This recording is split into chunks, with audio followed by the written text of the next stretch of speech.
Hello বন্ধুরা, আসসালামু আলাইকুম। আপনারা সবাই কেমন আছেন? আশা করি সবাই ভালো আছেন। আমিও আলহামদুলিল্লাহ ভালো আছি।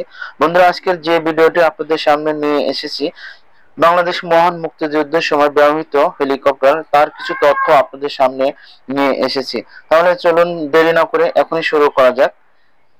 ভিডিওতে যে হেলিকপ্টারটি দেখছেন, এটি হচ্ছে MI-8 হেলিকপ্টার। রাশিয়ার তৈরি এই হেলিকপ্টারটি 1972 সালে বাংলাদেশ বিমান বাহিনীতে সংযোজিত হয়।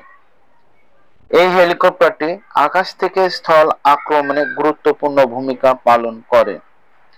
হেলিকপ্টারটি বাংলাদেশ বিমান বাহিনীতে 1997 সালে সর্বশেষ ব্যবহৃত হয়। এই হেলিকপ্টারটি বর্তমান বাংলাদেশ বিমান বাহিনী জাদুঘরে সংরক্ষিত আছে। এটি আগারগাঁওয়ে অবস্থিত। বন্ধুরা, যদি আপনারা সময় পেলে বাংলাদেশ বিমান বাহিনী জাদুঘরটি ঘুরে আসবেন, অবশ্যই আপনাদের ভালো লাগবে।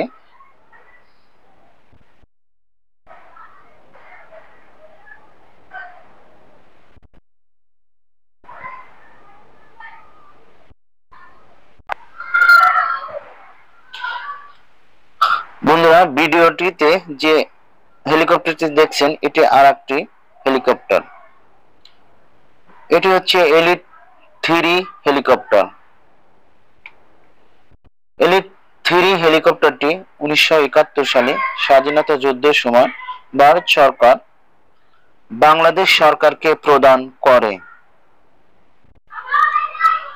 ফ্রান্সের তৈরি এই হেলিকপ্টারটিতে মহান মুক্তিযুদ্ধের সময় দুটি রকেট পড, একটি ঘূর্ণায়মান 303 ব্রাউনিং মেশিনগান স্থাপন করা হয় এবং 25 পাউন্ড বোমা হাত দিয়ে ছোড়ার জন্য ভিতরে বিশেষ ব্যবস্থা তৈরি করা হয়।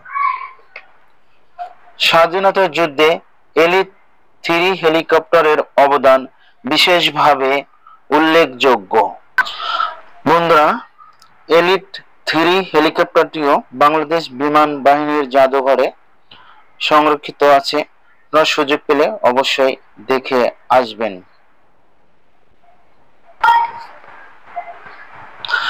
বন্ধুরা, ভিডিওটিতে যে ছবিটি দেখতে পাচ্ছেন, এটি হচ্ছে GCS-711 একটি রাডার।